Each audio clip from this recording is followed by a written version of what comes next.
contar un poco lo que está pasando en Bolivia, ¿sí? Porque tal vez por las propias situaciones que tenemos acá, por Chile, sí, que también nos tiene muy preocupados, etcétera, y además por el bloqueo también informativo que hay de distintas cadenas internacionales de lo que sucede en Bolivia, no llega. Y es realmente muy grave, ¿sí? Les recordemos, digo, paso en limpio, hubo elecciones, ¿sí? En Bolivia tenés dos formas de ganar en primera vuelta, o arriba del 50%, algo que no sucedió, o si le sacás 10 puntos de ventaja, estás arriba del 40% y le sacás 10 puntos de ventaja al segundo. Eso sí sucedió, ¿sí? Eso sí sucedió. Evo le sacó 10,5% de ventaja a Carlos Mesa, que era su principal opositor en las elecciones. Y eso, bueno, lo da a Evo ganador en primera vuelta para un nuevo periodo presidencial en Bolivia, que recuerden, Evo también hizo un plebiscito para establecer la reelección nuevamente indefinida en Bolivia, ganó ese plebiscito también, ¿sí? Y tiene la posibilidad de ser nuevamente presidente de Bolivia junto con Álvaro García Linera como su vice, digamos, el binomio que vienen gobernando Bolivia desde el año 2008 y realizando una transformación realmente admirable. Sí, yo he tenido la posibilidad de viajar desde el 2008 para acá en distintas oportunidades. El cambio es tremendo. Sí, yo creo que ya les conté, una de las primeras decisiones que tomó Evo Morales en su momento fue la nacionalización de los hidrocarburos, algo que había prometido en la campaña y que cumplió apenas asumió. Para eso tuvo un apoyo muy importante en su momento de Néstor Kirchner, un apoyo político, porque no era una decisión fácil para Evo Morales plantarse ante las petroleras, ¿sí? Que habían durante años, pero durante años y años y años y décadas saqueado los hidrocarburos bolivianos y se habían quedado con el 87% de lo que esos hidrocarburos generaban, dejándole un 13% al Estado. Y Evo se sentó en esa mesa con las petroleras y les dijo, a partir de mañana vamos a hacer al revés, ¿sí? Los hidrocarburos los manejamos nosotros, el 87% nos lo quedamos nosotros y ustedes se quedan con el 13%, como hacen en todo el mundo. No es que acá vamos a hacer algo que a ustedes no les pasa en otro lugar del mundo, como pasa en todo el mundo. Y las petroleras, que no son ningunas tontas, todas dijeron que sí. Hubo alguna que se quejó más, Petrobras chilló un poco, se tuvo que meter el gobierno brasilero, etcétera, pero al final se quedaron todas. Porque saben que el negocio funciona así. El Estado se queda con la mayor parte y las petroleras se quedan. Ahora, ¿qué hizo el Estado boliviano con eso? Lo redistribuyó, ¿sí? Lo puso en el bono Juancito Pinto, lo puso en llevar agua potable. Cuando asumió Evo, menos del 20% de los bolivianos tenía agua potable en su casa.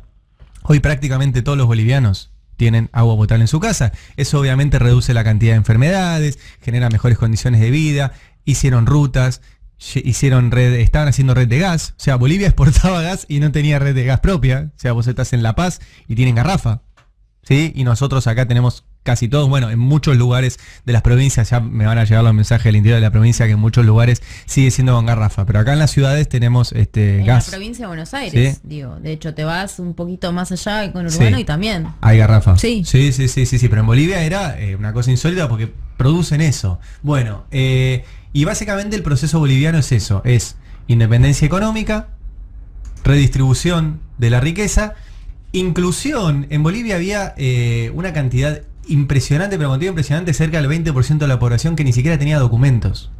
O sea, no los querían ni para votar, ¿sí? Y hubo todo un proceso de incorporarlos a la vida pública, etcétera, a millones de personas que estaban por fuera, y realmente los índices del proceso boliviano te marcan un proceso en el cual la inflación es realmente baja, donde no están atados al dólar, no existe en Bolivia. El dólar no es una preocupación para el boliviano ahorra en bolivianos y vive su vida en bolivianos y puede sacar un crédito hipotecario en bolivianos para pagar una casa a 30 años con una tasa normal, ¿sí? Por debajo del 10%, ¿sí?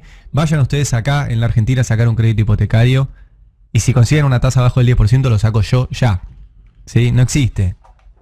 Bueno, con todo eso hubo también un proceso de mucha gente que pasó de clase baja en Bolivia a clase media, ¿sí? Y a mí, sí. Es buenísimo, Ari, perdón, el spot que circulaba de Evo durante la campaña, que también lo compartió Horacio Berbisky en una nota en El Cohete a la Luna, que hacen una especie de juego con una escalera y van viendo todas las inequidades que se fueron transformando en esos años en relación a esto que vos nombrabas, el bono Juanita Pinto, digo, distintas políticas públicas. Entonces van subiendo en la escalera y hasta dónde pudieron llegar, digo, con las condiciones en las que se desarrollaron en la vida y cuánto pudieron subir en esa escalera con el empuje del Estado en algunas intervenciones. Es uno de los spots de la campaña de Evo y está ahí dando vueltas, que se llama Evo y el pueblo, y está buenísimo eso, ver esas intervenciones que hubo para transformar desigualdades. Ahora, no fue fácil, digo, en todos estos años Evo ha tenido una oposición feroz, una embajada de Estados Unidos que llegó a tal punto a organizar a la oposición que Evo tuvo que expulsar al embajador norteamericano, un planteo secesionista de lo que se conoce como la medialuna boliviana, que es los estados de la parte este, conducidos por Santa Cruz y por Pando, una masacre. Yo estaba justo en Bolivia cuando fue la masacre de Pando, que fue el fusilamiento de un grupo grande de campesinos ahí en Pando, años en los cuales Evo no podía ni siquiera ir a Santa Cruz, ¿sí? Y de una violencia realmente extrema. Cuando digo violencia, digo de colocación de bombas en casas de personas que eran partidarias de Evo Morales en esas provincias. O sea, realmente no ha sido fácil. Digo, yo por ahí digo la parte que funcionó bien, no le ha sido fácil a Evo todos estos años, y aún así, cada vez que se presentó a elecciones, revalidó su mandato como en las últimas. Ahora, volvió la violencia de parte no de Fuerzas Armadas, no de la policía, sino de lo que se conoce como los comandos cívicos o grupos cívicos, ¿sí? como se denominan, o puntualmente uno que se llama el Comité Pro Santa Cruz, ¿sí? Que es el más activo, el más fuerte, y de donde está liderando ahora un hombre que se llama Luis Fernando Camacho, que no es ni siquiera el que salió segundo en las elecciones, sino que es un empresario vinculado al negocio del gas, sí, justamente, que se ha quedado afuera, ¿sí? De muchas de estas negociaciones que los tenía como principales beneficiarios, y que está siendo presentado como, y les voy a leer el título que le da la CNN, para que entendamos que esto no es improvisado, que esto estaba planificado, que este clima destituyente y este intento de golpe de Estado en Bolivia tiene detrás a los Estados Unidos, a grandes empresas, a corporaciones, etcétera. Dice la CNN, que viene a ser la vocería del Departamento de Estado norteamericano para Latinoamérica.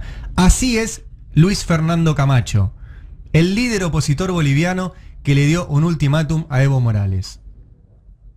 Esto en cualquier clase de periodismo se debería titular: ¿quién es la persona que encabeza un golpe de Estado contra el presidente Evo Morales? ¿Qué es líder opositor que le dio un ultimátum? ¿En qué democracia del mundo alguien que no le gusta cómo salieron las elecciones se para en una plaza y le dice al presidente electo: te doy 48 horas para que te vayas, y no se le llama intento de golpe de Estado a eso? ¿Sí? En ningún país del mundo. ¿Sí? Y menos en Estados Unidos. Imagínense en Estados Unidos que alguien que ni siquiera pierde las elecciones, que quedan pero lejísimos, porque no fue Carlos Messi el que inició esto, se para ahí en frente de la Casa Blanca y le dice: le doy 48 horas al presidente para que se vaya. Es como el guaidosismo, ¿no? Bueno. Esa cosa de pararse en plazas y proclamar. Es que van a eso. Van a eso, por eso advierto, van a eso. Quieren generar una situación de extrema violencia, ¿sí? En el cual han repartido, yo ya lo conté acá, pero lo vuelvo a contar, han circulado los domicilios de distintos funcionarios públicos del gobierno de Evo para que la gente vaya a la puerta de sus casas.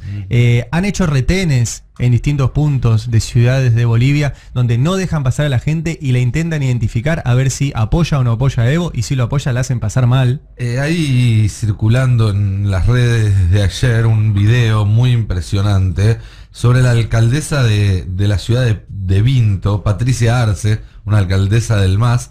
Ayer una turba ingresó en la municipalidad, la prendió fuego al edificio de la municipalidad, arrastró a la alcaldesa de la calle, la obligó a caminar descalza durante varias cuadras y luego le cortaron el pelo y la rociaron con pintura mientras le gritaban cosas y demás. Está registrado en video esto, y en fotografía. Es una escena aterradora. Sí, esto está pasando en Bolivia, y recordamos, esta mujer Arce, alcaldesa electa, digamos, tiene la legitimidad del voto de los ciudadanos de Vinto, y sin embargo eso no pudo evitar que una multitud la arrastrara a la calle y la torturara de esa forma.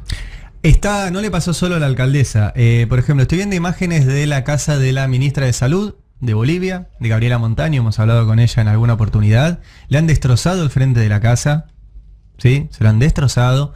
La están hostigando también de forma muy violenta, y no es la única, digo, yo sé que esto está pasando con distintos funcionarios de Bolivia, y insisto con esto, estos son comandos civiles que están dando un golpe de Estado, o intentando dar un golpe de Estado contra un presidente que ganó las elecciones y que además está permitiendo, frente a cualquier tipo de duda que pudiera haber, porque recuerden, se frenó el escrutinio provisorio en un momento donde no daba esa diferencia, faltaban llegar unos votos de localidades que son muy alejadas en Bolivia y que históricamente tardan en llegar los votos. El tema es que históricamente Evo ganaba por tanta diferencia que cuando llegaban esos votos ya estaba todo resuelto. Ahora la diferencia fue más ajustada, fue de 10,5 puntos. A ver, no es ajustada, le sacó 10,5 puntos al segundo.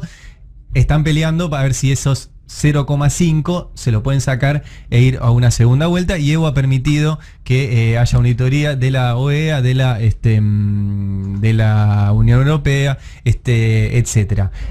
Insisto con esto, están muy violentos, muy violentos. Ayer hubo un muerto, ¿sí? Hablé con colegas bolivianos que tienen miedo de escribir y de publicar notas con sus nombres por temor a las represalias. Periodistas que se han borrado de redes sociales para que no los persigan, que tienen miedo a salir a la calle, funcionarios que están escondidos, ¿sí? Y un gobierno que no está reprimiendo además, ¿sí? Esto también hay que aclararlo. Un gobierno, el de Evo Morales, que no está reprimiendo a aquellos que están intentando darles un golpe de Estado. O sea, esta es la situación en Bolivia, es muy grave, es muy grave. Obviamente, en Chile sucede algo de mayor magnitud, sobre todo por la cantidad de muertos y por la movilización social que hay en Chile, pero bueno, no dejen de prestar atención a lo que sucede en Bolivia, porque van camino a esto que decía Nico recién. Quieren un nuevo Guaidó, quieren un nuevo tipo que se pare en una plaza, que eche a un presidente legítimamente electo, pero que además de todo, lo que no soportan es lo que hizo Evo en Bolivia. Evo le devolvió Bolivia a los bolivianos, ¿sí? El presidente anterior a Evo no sabía hablar castellano. No sabía. Hablaba en inglés. Y se fue corriendo con un buen número de valijas que, según me contaban en Bolivia, ninguna llevaba ropa. ¿Sí? Gonzalo Sánchez de Lozada. Y con muertos y dejando un país devastado. Bueno, presten la atención, ¿sí? Traten de difundir. Yo ahora voy a compartir un video en nuestras redes sociales de cómo quedó la casa de la ministra de Salud, de Gabriela Montaño, pero no es la única funcionaria que está siendo víctima de estos golpistas apañados por los medios internacionales, apañados por los Estados Unidos, y que no soportan que Evo una vez más haya ganado en primera vuelta.